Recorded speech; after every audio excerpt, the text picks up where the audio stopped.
Tá mudo, dona Lília. Tá me ouvindo? Agora que você fala que tá mudo, tá de zoeira comigo. Agora já Eu tinha foi. botado aí no bate-papo. Agora já foi, vamos lá. Eu tô orando, pô. Não tô vendo. Mas vamos lá, pessoal. Já apresentei o trabalho a Deus. Não, porque aí a senhora...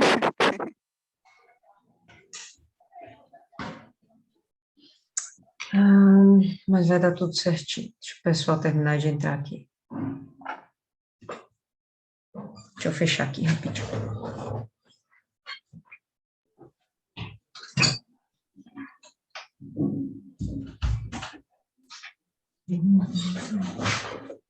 Boa noite. Boa noite, pessoal. Vamos abrindo aí. Livro de João, no capítulo 8, tá certo? E vamos retomar aí a meditação a partir do verso 12. Verso 12. Então, a gente acabou de ver aquela história, né, a respeito da mulher adúltera. Vimos que foi um excelente momento para o Senhor Jesus mostrar para que realmente ele veio. O objetivo dele, de fato, não é condenar, pelo menos não nesse momento, tá certo? A gente vai ter um momento de Jesus como juiz, um justo juiz, mas isso é lá no julgamento final mesmo, no juízo final. Nesse momento, o Senhor Jesus, ele é nosso advogado e ele está fazendo de tudo para salvar. Então, vimos lá o exemplo da mulher adúltera, onde ela acaba, na verdade, sendo perdoada, tendo uma experiência com o Senhor Jesus de extrema misericórdia, tá bom? Quando todos queriam condená-la, ele foi o único que deu um jeito de salvá-la, ainda que sim, tivesse certo ela ser condenada, mas ele deu mais uma oportunidade. Então, nós estamos aqui hoje vivendo essa mais uma oportunidade também nas nossas próprias vidas. E concluindo esse episódio, a gente vai ter o seguinte, verso 12. De novo, lhes falava Jesus, dizendo: Eu sou a luz do mundo. Quem me segue não andará nas trevas, pelo contrário, terá a luz da vida. E algum tempo atrás nós falamos aqui a respeito do que é essa luz.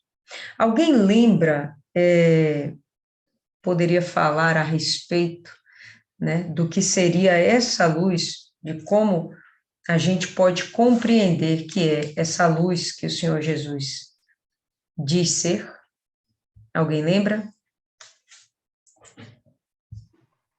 A glória de Deus. Glória de Deus, beleza. Mais alguém? Ninguém? Tá. Então, além de ser a glória de Deus, correto, Maiana não está equivocada, mas para sermos mais claras, né, e a coisa ficar mais inteligível, vamos, né, mais prático da gente compreender, essa luz é justamente a mente de Deus, né? Então, a mente de Deus que está sendo revelada para a gente, através do Senhor Jesus, que é essa luz, justamente aquilo que nos dá a direção, como ele fala aqui, né? As pessoas não andarão em trevas, então não vão andar perdidas, vão saber o que tem que fazer, o que deve fazer, o que pode fazer, o que não pode. Então, toda a direção. Quem é que dá essa direção? O Senhor Jesus. Como? É simplesmente um flash de luz? Não, não vamos entender que seja simplesmente isso, não é um flash de luz, né? Então, é algo mais. O que está embutido nessa ideia de luz? O que está embutido nessa ideia de iluminar, de dar uma direção, de permitir, pelo menos, você ver a orientação? É justamente a palavra de Deus, que é transmitida nas palavras do Senhor Jesus, que são, na verdade, a mente do próprio Deus. Então, tudo que está sendo revelado através do Senhor Jesus nada mais é do que a vontade de Deus, do que o querer de Deus, do que o mandar de Deus, a palavra de Deus. Então, quando ele fala que ele é a luz, Ele está dizendo que ele é justamente aquele por meio de quem o próprio Deus vem a ser revelado. Pronto, diante dessa revelação que a gente só tem através do Senhor Jesus, agora a gente sabe para onde seguir, não andaremos em trevas, né? Então, o que é essa luz? É a própria mente de Deus, tá? Até aonde nós recebemos essa luz? Até a medida que Deus percebe que possamos compreender, entender, suportar, tá bom? Toda a mente de Deus nos é revelada? Não, nem todos os entendimentos dos mistérios de Deus nos são revelados, mas o que nos é revelado, enfim, é a mente de Deus. E nós temos aqui ela explícita diante dos nossos olhos aqui agora, tá certo? Através da Bíblia, a palavra de Deus. Então ele vai lá.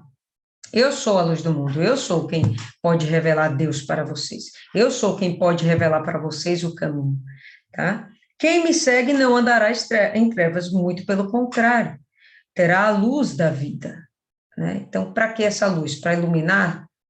Como? De que forma? É justamente dando o entendimento que nós precisamos para tomar as decisões mais acertadas rumo à nossa salvação, decisões acertadas no sentido, inclusive, de como nos relacionarmos com outros seres humanos, com nossa família, povo de nosso trabalho, os nossos amigos, né, de classe, de escola, enfim, isso aí tudo. Então lhe objetaram os fariseus: tu dás testemunho de ti mesmo, logo o teu testemunho não é verdadeiro. Ok? No momento que a gente tem os fariseus dizendo que o testemunho do Senhor Jesus não é verdadeiro, eles fazem uma alegação, em princípio, até justa, porque ninguém vai falar mal de si mesmo, né? Muito difícil, a não ser aqueles pessimistas, aquele povo que está em depressão. Mas uma pessoa que tem um mínimo de consciência no lugar, ela não vai falar mal de si mesma, ela sempre vai se majorar de alguma forma, né? Se valorizar, né? E pode ser que nisso a pessoa esteja falando um pouquinho mais do que realmente é. Quem é que assume ser orgulhoso? Ninguém, pelo contrário, todo mundo fala, eu sou tão humilde, tão humilde, tão humilde, que eu até me orgulho da minha humildade. Então, é nesse pé. De que forma você, então, vai estar sendo sincero? Ou melhor, de que forma não? Até onde as suas palavras realmente são verdadeiras a respeito de si mesmo? É complicado. Como a gente pode medir, né? Então, quem pode medir são as pessoas que estão em nosso redor e derredor. São as nossas testemunhas. Então, quando Jesus fala de si mesmo, em princípio, pode parecer que ele está sendo partidário, está sendo em seu próprio favor. E ele poderia muito bem estar aumentando, acrescentando algo naquilo que ele está falando. Poderia, mas a gente não está falando de qualquer homem, a gente está falando do Senhor Jesus. Esse não mente. Segundo a própria lei mosaica, existe a necessidade de pelo menos 2 testemunhas para que seja aferida a verdade. Ok? Ok. Está lá em Êxodo. Mas, nesse momento, quem é que vai testemunhar a respeito do Senhor Jesus? Nós já vimos isso no capítulo 5. Primeira testemunha do Senhor Jesus, ele mesmo, que é o que ele fala aqui, tá certo? Então, eu dou testemunho de mim mesmo e eu não minto. Válido o testemunho do Senhor Jesus? Válido. Por quê? Porque a gente já sabe que ele não mente, ele é a verdade. Mas, além disso, que outras testemunhas testemunhariam a favor do Senhor Jesus? Os milagres que ele faz, o próprio Deus, a própria palavra de Deus, todos os escritos mosaicos, né? Para convencer o judeu, tem que falar de Moisés. Então, todos os escritos mosaicos apontam para o Senhor Jesus. O próprio João Batista, a quem os próprios judeus tinham como um profeta de Deus, todos eles, tudo isso testemunha a favor do Senhor Jesus. Então, esse diálogo Jesus já tinha tido há 3 capítulos atrás. Mas, enfim, né? Talvez sejam novos judeus ou apenas aqueles judeus que não estão conformados, né? Que não aceitam o Senhor Jesus sendo realmente o mestre, sendo realmente filho de Deus. Aí ele vai continuar, né? Então, tu dás testemunha de ti mesmo, logo teu testemunho não é verdadeiro. Responde então o Senhor Jesus e disse-lhes: posto que eu testifico de mim mesmo, o meu testemunho é verdadeiro. Por quê? Porque eu sei de onde vim e eu sei para onde vou. Então, o Senhor Jesus agora confronta eles, dizendo assim: eu sei muito mais do que vocês. Por quê? Porque eu sei de onde vim, eu sei para onde vou. Inquietações tais que vocês têm até hoje dentro de si. De onde eu vim, para onde nós vamos, né? Aquelas inquietações da humanidade. E ele chega e fala: eu tenho uma vantagem sobre vocês, porque eu sei de onde vim, eu sei para onde vou. Eu tenho um conhecimento pleno de tudo, inclusive da minha própria existência. Isso, nenhum ser humano, sem o auxílio da palavra de Deus, é capaz de explicar, né? Essas questões, como é que a gente fala mesmo? Outro dia vocês lembraram aí, essas questões existenciais, né?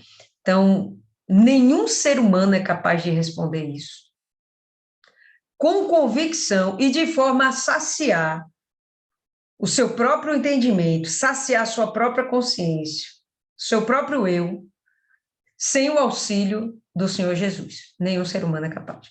Depois que a gente conhece o Senhor Jesus, a gente entende toda a existência da humanidade, todo o plano da salvação, e a gente entende, eu sei para que eu vim, eu sei para onde eu vou, eu sei até o porquê da minha existência. E aí vem Jesus e fala: eu sei tudo isso, né? Eu estou numa vantagem acima de vocês. Por quê? Porque eu tenho mais conhecimento do que vocês. Mas vós não sabeis de onde eu venho e nem para onde eu vou. Vocês não sabem, vocês não me conhecem. E, bom, diante do fato de vocês não me conhecerem, realmente é até compreensível que vocês não creiam no meu próprio testemunho. Vós julgais segundo a carne. Eu a ninguém julgo.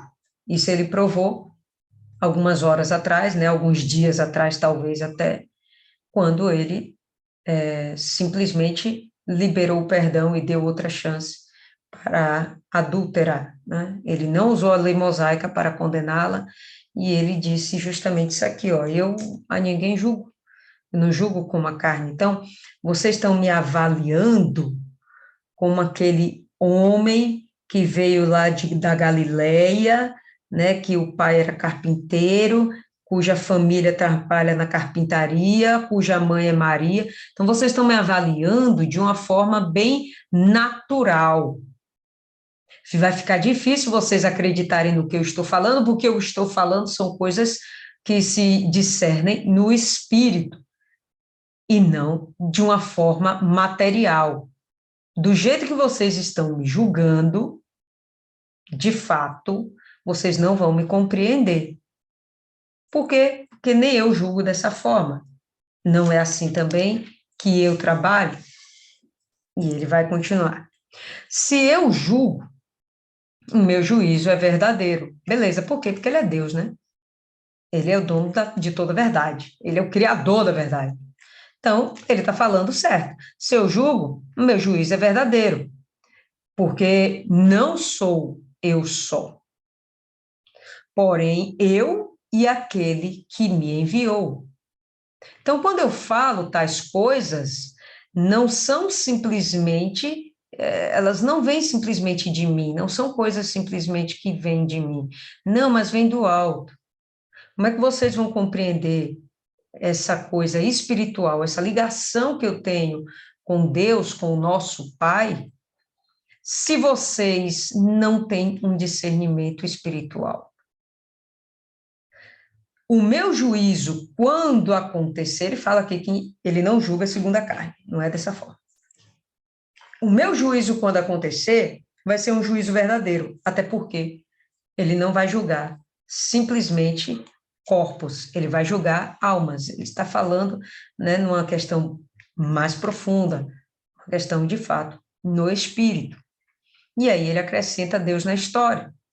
Então, quem vai julgar não sou só eu, é o próprio Deus, nosso Pai, e ele está acima de tudo, porque ele é o Criador de tudo que há.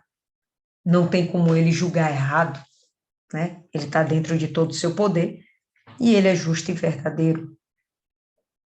Também na vossa lei está escrito que o testemunho de duas pessoas é verdadeiro, ok? Eu testifico de mim mesmo, e o Pai, que me enviou, também testifica de mim. Então, com isso aí, ele vai deixando os judeus cada vez mais confusos. Os judeus, pessoal, aqueles que não querem aceitar o Senhor Jesus, tá? Porque aqueles que querem aceitar o Senhor Jesus já estão aceitando, já estão compreendendo, né? Como ele fala, não aqui, mas em Mateus 11, acho que no verso 26, ele fala que aprove a Deus, né? Ele dá graças a Deus que ele não revela aqueles conhecimentos aos sábios, mas sim aos humildes, aos simples de coração. Aquelas pessoas que não ficam se jactando de serem alguma coisa, muito pelo contrário. As pessoas que realmente estão com sede de conhecimento, com sede de entendimento. E elas vão e absorvem aquilo ali. Para elas é fácil. Para quem já tem muito entendimento, para quem já se julga conhecedor de tudo, já é difícil aceitar alguma coisa nova. Por quê? Porque já conhece tudo. Já é difícil aceitar alguma coisa nova. E aceitar alguma coisa que desvia daquilo que ele acredita, já é muito complicado, né? Porque aquilo já está tão sedimentado dentro do entendimento dele, que é difícil entrar uma coisa nova. Então, para essas pessoas que estão com o entendimento já muito bem sedimentado, muito bem formatado, é difícil elas aceitarem o testemunho do Senhor Jesus. Mas para aquelas que são humildes, não, elas estão aceitando. Tem gente aqui se convertendo de verdade. Tem gente se convertendo, não é a maioria não, mas tem muita gente se convertendo de verdade. Tá? Então ele fala, está escrito que precisa sim de duas testemunhas, mas temos aqui duas testemunhas, eu, inclusive, e o meu pai. Vocês têm que aceitar que nós somos testemunhas. Inclusive, nós vamos julgar todo o universo, né? Eu testifico de mim mesmo e o Pai, que me enviou, também testifica de mim. Então lhes perguntaram, onde está teu Pai? Respondeu Jesus, não me conheceis a mim, nem a meu Pai. Se conhecesseis a mim, também conheceríeis ao meu Pai. Então, novamente, ele traz essa percepção material, física, né, humana, carnal, daquilo que os olhos veem, né, que está sobre esses judeus. Então, essa é a percepção deles. Eles não conseguem perceber que o Senhor Jesus é divino. Por quê? Se eles aceitassem, como muitos já estavam aceitando, que o Senhor Jesus é divino, fica fácil, então, entender tudo isso. Bom, se ele é divino, se ele é filho do próprio Deus, quem melhor do que o próprio Deus para testificar a respeito dele? Para confirmar a respeito dele? Não tem ninguém. Mas se eu não aceito que o testemunho dele, de que ele é filho de Deus, né, eu não aceito que isso é verdade, então todo o resto que ele falar para mim vai ser uma mentira. E é isso que ele está confrontando. Não adianta eu ficar falando para vocês se vocês não aceitam que é uma verdade. Em princípio, vocês têm que aceitar que o que sai de mim é verdadeiro. Então, se vocês não me conhecem de forma alguma, vocês vão conhecer o Pai. Proferiu ele estas palavras no lugar do gasofilácio, enquanto ensinava no templo, e ninguém o prendeu, porque ainda não era chegada a sua hora. João fala isso aqui muitas vezes, né? Você percebe que desde o capítulo 7 para cá, Ele já está citando isso várias vezes. Não o prenderam. Tinham vontade de o prender, mas não o prenderam. Por quê? Porque não era chegada a hora. Porque, na verdade, pessoal, está muito pertinho, dentro de uma cronologia, está muito perto do Senhor Jesus já ser preso. Faltam, na verdade, 6 meses, mais ou menos. Deixa eu ver qual é o episódio que marca isso. É quando ele revela que ele sobe na festa ali dos tabernáculos, quando ele vai escondido dos irmãos, nem tão escondido dos irmãos, mas vai depois dos irmãos, e ele vai a Jerusalém, né, e a festa dos tabernáculos. Daquele momento para frente, até a sua crucificação, a gente vai ter um prazo aí de 6 meses, segundo os estudiosos da Bíblia. E esse prazo de 6 meses está se esgotando. Então, por isso que toda hora João fala, olha, chegou muito perto dele ser preso, mas não era ainda a hora. Olha, estava muito perto, mas não era ainda a hora. Então, por isso João dá essa ênfase, toda hora ele vai e dá essa enfatizada, e sim, não era a hora. Está perto, mas não é a hora. E aí, pessoal, por causa do nosso tempo, eu acho melhor a gente parar por aqui, tá bom? E se a gente continuar a partir do 21, a gente só vai parar praticamente no final desse capítulo. Vamos dar uma paradinha aqui agora. E vocês aí, tem alguma coisa a acrescentar? Fala aí pra gente o que vocês entenderam. Quem começa? Maiana, que hoje você deu aula, defendeu a sua tese, tirou onda e tudo mais, de mestre. Comece aí, fala aí pra gente. Quando você tem certeza das suas palavras, quando você é uma pessoa verdadeira, não importa a dúvida dos outros, porque você sabe o que você passou, você sabe o que você está dizendo, tem uma verdade, é verdadeiro, você está se esforçando. Até porque a gente fala, eu vou dar o meu testemunho. E naquele dia, Jesus, ele não era só Deus e Pai, ele já tinha recebido o Espírito Santo, então já era o testemunho dos 3. E hoje em dia a gente tem o Espírito Santo, então o que a gente fala é testemunhado por ele também. E ele fala no final que não chegou a hora. Deus vai livrar a gente de muita coisa, de várias situações, mas vai ter uma situação que Deus vai permitir. Essa hora vai chegar e você vai ter que passar por ela e você vai provar se tudo que você aprendeu até aquele momento foi de fato bem aprendido, você vai fazer ele de uma maneira bem executada, porque depois que chegar essa hora, você vai ser exaltado. Vai vir outras lutas, vai vir outras horas depois. Mas é o seu comportamento, é o que você aprendeu e o que você vai colocar em prática que vai fazer a diferença quando chegar essa hora. Porque o Senhor Jesus não tinha como correr, porque ele veio exatamente para isso. Eu lembro que o que vai determinar muito isso é quando os gregos, nessa festa aí, os gregos vão procurar ele, e é uma raça tida como a mais inteligente até então. E eles vão querer saber procurar Jesus para saber quem é ele. Mas se você, quando chegar a sua hora, você se entregar de verdade, você aplicar tudo aquilo que você já sabe, que Deus vai estar com você, que você não está só, até porque Jesus ainda ficou só. Chegou uma hora que Deus virou as costas para ele, mas nem por isso ele negou a fé, ele negou o propósito dele. Se você faz tudo isso e continua deixando Deus no controle da vida, da sua vida, daquela situação, mesmo que tudo pareça perdido, Deus vai te honrar, porque o importante é o que vem depois dessa hora, é o que vem depois do deserto. Ok. Fala, Isis.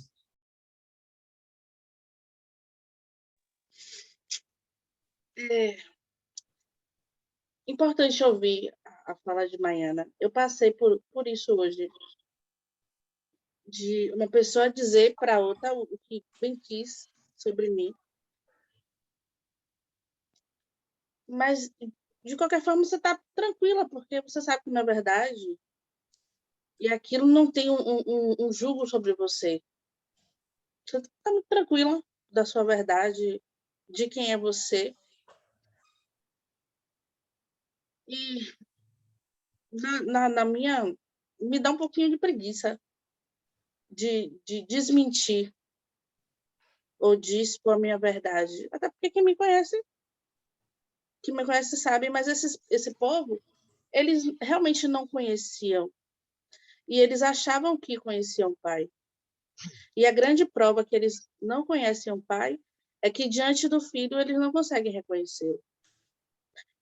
E quando a gente tem um filho, é fácil perceber pelos traços, pela criação. A criança realmente se parece com o seu pai. Mas quando você não conhece o pai da criança, fica realmente difícil reconhecer. É isso.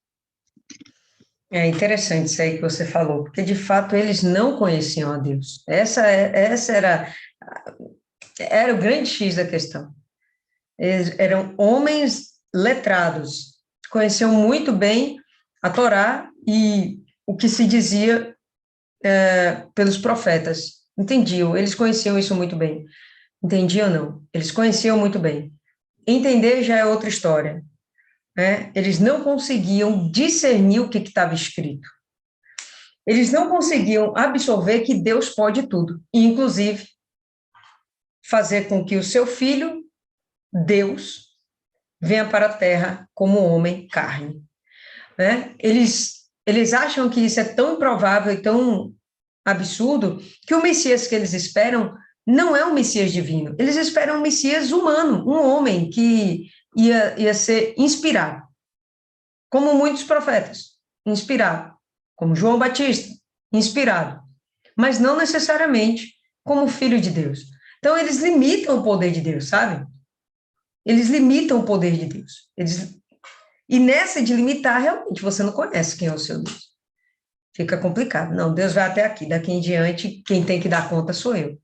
Por isso eles ficavam com aquelas ideias de, não, eu é quem vou garantir a minha própria salvação. Né? Deus mandou fazer isso, pois eu vou fazer muito mais, para mostrar para ele que eu sou capaz, que eu mereço, que eu sou digno. E aí, nessa história eles perderam, que eles humanizaram uma coisa que era completamente espiritual, né? Eles tornaram carne aquilo que era realmente divino. Aí tá difícil realmente Jesus convencer essas pessoas. Vamos lá. Por mais entendimento que eles tenham da palavra de Deus, ou melhor, conhecimento, eles não conseguem entender, né? É muito, muito comum. De vez em quando, até a gente aqui se pega numa situação dessa. A gente lê um versículo e não entende, aí a gente fica pedindo aqui, uma ajuda a outra. O que você entendeu, né? O que o Espírito Santo revelou para você, porque para mim não revelou foi nada. Então, tem coisas que a gente não consegue entender. E a gente já viu aqui que é justamente porque eles não têm o Espírito Santo, né? Não tem o Espírito Santo para dar essa luz. Eu penso até que poderia ser possível que algumas dessas pessoas, só de conhecer a palavra, pudesse entender a mensagem de Deus, a mensagem da cruz, o plano perfeito da salvação. Eu até penso que isso poderia ser possível, mas não foi. Não aconteceu. Por isso, Deus teve que mandar o Senhor Jesus. Ainda que ele tivesse deixado a palavra, ainda que ele deixasse os profetas, teve que vir o Senhor Jesus, teve que haver o sacrifício para que então viesse o Espírito Santo, porque sem o Espírito Santo, nem a gente hoje estava entendendo a palavra de Deus. A gente estava se batendo aqui, se quebrando tudo, entendeu? E continuando desviado dos caminhos de Deus, desviadas dos caminhos de Deus. Fala aí, dona Cida.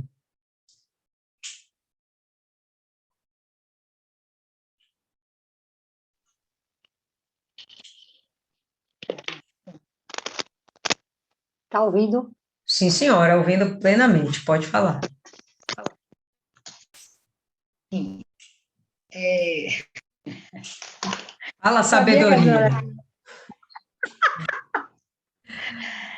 Aqui, o que fica para mim é que, como a senhora falou aí, que eles ali não entendiam, não conheciam. Mas o segredo é esse, é saber que Deus, ele pode todas as coisas e que o cristão verdadeiro, ele confia. Quando a gente conhece a Deus, conhece o Filho, né? Então, sabe que tudo está na mão dele. E a gente vive na dependência dele. E trazendo para os dias de hoje, tem cristãos que estão na igreja e que não confia não, como é o nome, meu Deus, como é a palavra que eu prego? Acha que conhece a Deus, conhece a Jesus, e que acha que tem também o Espírito Santo, né? E não se entrega, porque tudo está no comando dele. Uma folha não cai da árvore sem que ele não permita. O cristão tem que entender. E nós estamos na mão dele e que fazemos o que ele quer, porque se não fizer, realmente a gente está indo no caminho, se desvia, porque ele que é o dono da palavra, ele que nos ensina e ele que nos direciona. Então, não adianta a gente querer fazer uma coisa, se a gente depende dele, querer fazer uma coisa no nosso, não sei se está dando para entender, na nossa vontade. Não adianta que não vai ser feita, a gente não vai ter, como é que eu falo, meu Deus? Sucesso? Sucesso, né? Por isso que muitos cristãos vivem, vamos supor, doentes. Se eu estou doente, será que Jesus, ele morreu na cruz, eu digo, ele foi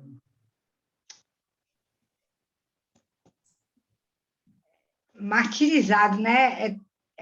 Moído, né? Pelas nossas transgressões. Como é que ele não é capaz de fazer tudo pela gente? Então, eu acho que a gente tem que se colocar por inteiro na mão dele, né? E depender dele em tudo. Ainda que as pessoas chamem a gente de louco, de fanático, é isso. Se eu sinto uma dor no pé, é ele que tem que passar minha dor, porque ele é Deus, né? Ele é o médico dos médicos, é Senhor dos senhores. Então, a mim, eu posso até tomar o remédio, que eu não tomo, porque ele é médico. Então, se ele é médico, ele tem um remédio para mim. Qual é o remédio? Jejum e oração. Então, aqui é esse o meu entendimento, certo? Essas pessoas que os donos da lei acham que sabe, Satanás sabe também, de trás para frente, no entanto, não impede dele ser Satanás, né? Eu quero depender e eu resumo a Bíblia, né? A Bíblia é salvação. Eu acredito que Deus, ele, no resumo da igreja, da Bíblia, a vontade dele é que nós façamos a vontade dele, a obedecer a ele, né? Então, é isso aí. Eu resumo a Bíblia nisso aí. Eu acho que o cristão deveria obedecer. É tão simples obedecer a Deus, é fazer a vontade dele, é não mentir, ainda que a gente queira, que a carne queira, que às vezes a gente dá um deslizezinho de uma mentirinha que para ele é mentira, né? Faz as coisas, mas sabendo que está fazendo, perdoando que ninguém é sincero. Deus não quer santo, ele só quer sinceridade. Então, automaticamente, quando a gente erra, a gente pede a ele o perdão e embora para frente, que a nossa salvação é garantida, dia após dia. Tá certo. Só vou discordar aí de dona Cida, que ela disse que Deus não quer santo. Eu vou entender que ela quis dizer que Deus não quer perfeito, mas santo a gente tem que ser. Santo no sentido de sermos separados para servir. Mas perfeito, realmente, dona Cida, eu vou concordar que não rola.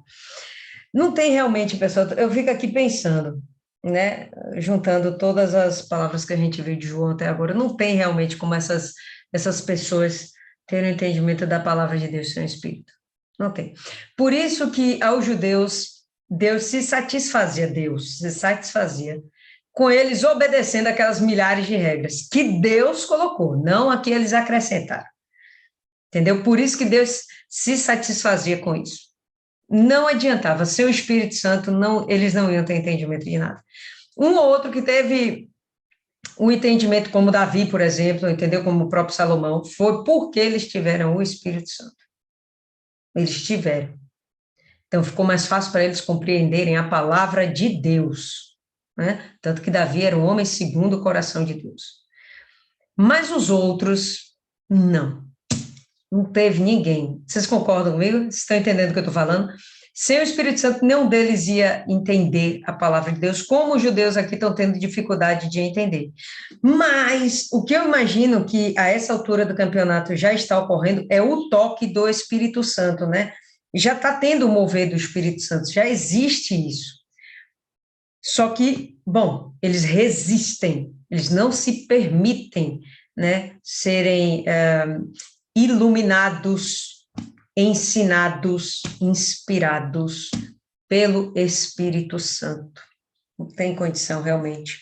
Então, por isso que eles precisavam, né, daquelas regras, não se misture com os ídolos, né, não fornique, não se relacione com a mãe, não, sabe aqueles nãos todos?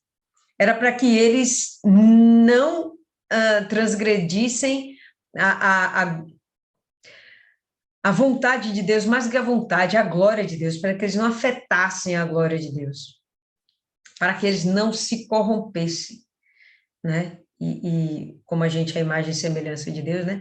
Para que a gente não perdesse a imagem de Deus. Então, pelo menos seguindo aquelas regras todas, estava garantida a salvação. Mas para entender, sem o Espírito Santo não vai não. Não entende não. Não tem nenhum aqui.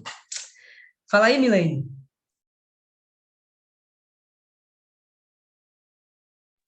Concordo com a senhora.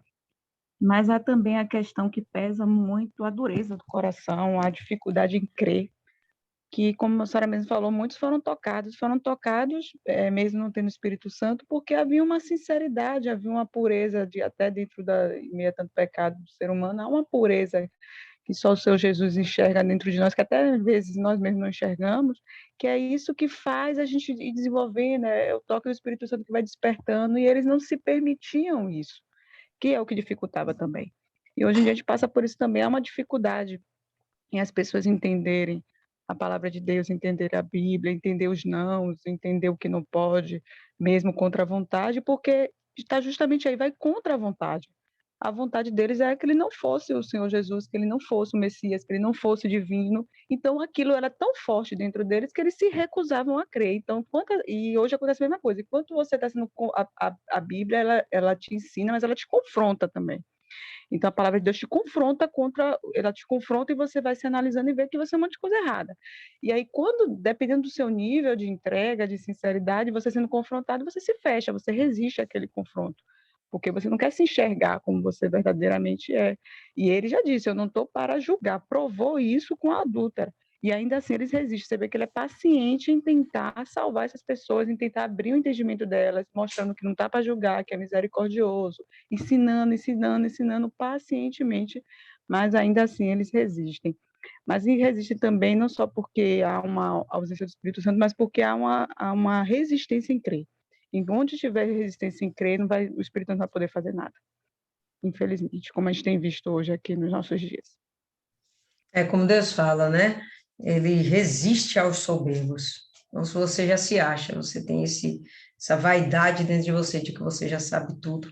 Então, ele realmente ele que vai resistir. Ele vai tentar, né? Que a gente já viu lá atrás, que ele vai alcançar todos, ele não vai fazer distinção, todos vão ser alcançados pelo Espírito Santo, mas os eleitos, os escolhidos, vão ser aqueles que vão se permitir, né, dar essa brecha, que aqui a gente está vendo, muitos estão dando brecha para Deus agir, mas tem a galerinha aqui da resistência, né, que basicamente são os fariseus, né, os sacerdotes, né, os saduceus, aquela galerinha ali que faz parte da liderança, dos judeus.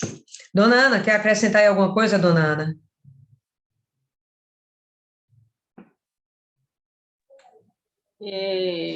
Para mim, aqui no versículo 12, quando Jesus diz que ele é a luz do mundo, e quem o segue não andará em trevas, é verdade. A partir do momento que a gente busca o Senhor Jesus, que passa a conhecer, a pessoa vai mudando, vai havendo uma mudança interior, e coisas que praticava antigamente já não tem mais coragem de praticar, porque sabe sim, a pessoa não precisa ninguém falar, a pessoa tem consciência de que os olhos de Deus estão sobre ela e que tudo que ela está fazendo, Deus está vendo. Aí passa a segurar a língua, porque não compete a gente julgar ninguém, é Deus quem julga, é Ele, e cada qual olhar os seus erros, se policiar, para que não venha desagradar a Deus. Não vai, a pessoa, mesmo se policiando, ela não vai continuar agindo errado, vivendo no erro, no engano. Passa assim, a obedecer a palavra de Deus. É difícil obedecer a palavra de Deus, mas é necessário. É necessário a gente fazer morrer as nossas vontades, matando. O dia a dia não é fácil, não. Mas a gente vai vencendo. Eu me preocupava muito com o que as pessoas estavam pensando de mim, mas agora eu não me preocupo mais com isso, não, porque eu tenho satisfações a Deus. Eu tenho que andar no caminho ali certo, fazendo o certo, ainda que eu não queira fazer, mas, meu Deus, eu não posso. Se eu passei a seguir o Senhor, eu tenho que obedecer. Então, para mim, o versículo 12, eu entendi isso aí. Perfeito, dona Ana. Martiane? Eu queria falar tanta coisa, só que não vai dar para falar muita coisa. Mas eu vou falar o que me chamou a atenção, né? Eu lembrei, enquanto a gente estava fazendo aí a meditação, a senhora estava falando aí, eu lembrei de Paulo, né? Porque eu percebo que esses religiosos, eles tinham muito a questão que Paulo tinha, no sentido de defender as suas ideias, né? A gente viu isso que antes de Paulo ser Paulo, ele era Saulo. Ele defendia muito as suas ideias e ele lutava, né, pela causa. Qual era a causa dele? Exterminar todos que eram do caminho, né? Ele tinha muito essa ideia. Até que o Senhor Jesus se revelou para ele, né? E ele aceitou, ele creu, né, naquela experiência que ele teve com o próprio Senhor Jesus, e ele se entregou. E eu lembrei de uma das frases aí de um filme bem conhecido, né, do apóstolo Paulo, que ele fala uma coisa assim, é que as pessoas, elas olham, elas se preocupam com a gota de água que escorre pelos dedos, né, que é a vida da pessoa, e elas esquecem que a eternidade é como o oceano. E isso me chamou muita atenção, porque realmente, às vezes as pessoas, elas ficam presas em questões que passam, né? Elas lutam por coisas que passam, elas defendem seus achismos, suas crenças, enfim, e querendo ou não, elas se perdem, porque só existe uma verdade. A gente viu que a verdade, na verdade, ela é uma pessoa, né, que é o Senhor Jesus, e não há outra verdade. Então, enquanto o homem ele não reconhece isso, ele fica nesse mundo perdido. Ele vai brigando com outras pessoas, ele vai tentando defender causas que, na verdade, não são verdadeiras, né? Elas estão baseadas só nessas gotas de água, né? A eternidade em si, ela é baseada na verdade, que é o Senhor Jesus. E aí eu lembrei, né, do versículo que a gente até tinha meditado em João, capítulo 3, lá no versículo 20, explica exatamente por que essas pessoas elas tinham essa dureza, né? Elas tinham essa dificuldade de aceitar o Senhor Jesus. E fala assim, todo aquele que faz aliás, o 19, né? Versículo 19, capítulo 3, fala assim: e a condenação é essa, que a luz veio ao mundo e os homens amaram mais as trevas do que a luz, porque as suas obras eram más. Porque todo aquele que faz o mal odeia a luz e não vem para a luz, porque para que as suas obras não sejam reprovadas. Mas quem pratica a verdade vem para a luz, a fim de que as suas obras sejam manifestas, porque são feitas em Deus. E aí a gente entende, né, qual a diferença de essas pessoas não terem crido, né, como Paulo creu. Porque, tipo assim, se a gente parar para pensar, essas pessoas estavam diante de Jesus, né, carne e osso. E Saulo, né, ele se encontrou com Jesus, mas não foi fisicamente, né, foi uma experiência espiritual. E, ou seja, eu creio nessa coisa que às vezes alguns pastores até falam, né? Eles pregam e falam assim: você não pode perder aquilo que Jesus viu em você quando ele te chamou. Você às vezes não sabe o que foi que ele viu quando ele te chamou, mas ele sabe. E olhando isso daí, a gente percebe a diferença entre essas pessoas e Saulo. Porque Saulo, dentro dele, ele era verdadeiro. Ele não estava querendo matar a fé de ninguém, tipo assim, só por matar, igual essas pessoas, porque essas pessoas, além de não crerem, elas faziam de tudo para outras pessoas não crerem também, né? E elas não viviam na verdade. Você vê que os próprios sacerdotes eram os primeiros a se corromperem, né? Se eles fossem realmente justos, eles viveriam a verdade, né? Eles levariam as pessoas à verdade. E já Saulo não. Ele matava os cristãos, mas ele dentro dele ele era justo. Ele fazia aquilo porque ele achava, enfiaram na cabeça dele que o Senhor Jesus não era verdadeiro, mas ele era alguém verdadeiro dentro dele. E a gente percebe que o Senhor Jesus chamou ele exatamente por causa disso, porque ele odiava o que era mal. Ele odiava o que era mal e ele veio para a luz, ele creu, né? E isso me chamou muita atenção. E eu queria dividir isso, só isso, acabou. Beleza, então, pessoal.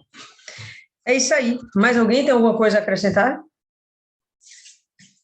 Alguém? Não? Ninguém? Beleza. Então, vamos fazer o encerramento, tá? Quem faz aí a oração final?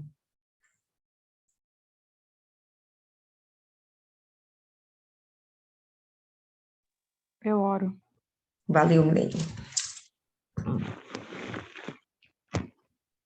Senhor, meu Deus e meu Pai, muito obrigada, Senhor, por mais uma oportunidade de estar na Tua presença, meditando na Tua palavra, Senhor, e aprendendo imensamente com a Tua misericórdia, com a Tua paciência, com a Tua entrega, meu Pai, nos mostrando o quanto a gente precisa melhorar, o quanto a gente precisa se aperfeiçoar e abraçar, meu Pai, essa palavra como o Senhor diz, como luz, como vida. O Senhor se apresentou como água para o sedutor, como água para o que sentia sede, como alimento para o faminto, meu Pai. É porque a Tua palavra é necessidade, e ela tem que ser necessidade em nós, meu Pai. Necessidade de estar meditando, de estar vivendo realmente, não só falando, mas sendo testemunhas vivas. Senhor, seja conosco, nos capacita, meu Pai. Tudo que a gente precisa, Senhor, melhorar. Que a Tua palavra venha nos confrontar sim, meu Pai. Porque só assim é que a gente pode ver o que a gente ainda precisa, meu Pai, melhorar. Para ser do Teu agrado, meu Pai. Para ser Suas verdadeiras testemunhas e poder, meu Pai, ganhar almas para Ti. Não com perfeição, do que jamais poderemos ser como o Senhor, porque o Senhor é o único perfeito, mas com a necessidade de parecer mais contigo, de ser verdadeiros seguidores e filhos do Senhor, meu Pai. Abraça também, na sua misericórdia, a nossa família. Abraça, Senhor, também os que ainda, meu Senhor, não compreendem, os que ainda resistem, meu meu Pai, o Senhor não desistiu dele, nós também não vamos desistir, meu Pai. Quantas vezes estivemos ao ponto de cair, o Senhor nos levantou e nos manteve de pé. E que a gente seja também essa mão, meu Pai, para estender aos que estão caindo, os que ainda não enxergaram essa mão, meu Pai. Eu sei que a Tua luz e o Teu Espírito estão guiando eles até a gente, que a gente também tenha essa percepção, meu Pai, e que sejamos usadas por Ti, meu Deus, para trazer mais pessoas, Senhor, para a Tua presença, para a salvação que o Senhor tanto sacrificou por nós. Muito obrigada, meu Pai. Amém. E graças a Deus. Amém, pessoal. Então, é isso aí. Por hoje é só. E a gente continua agora na quinta-feira.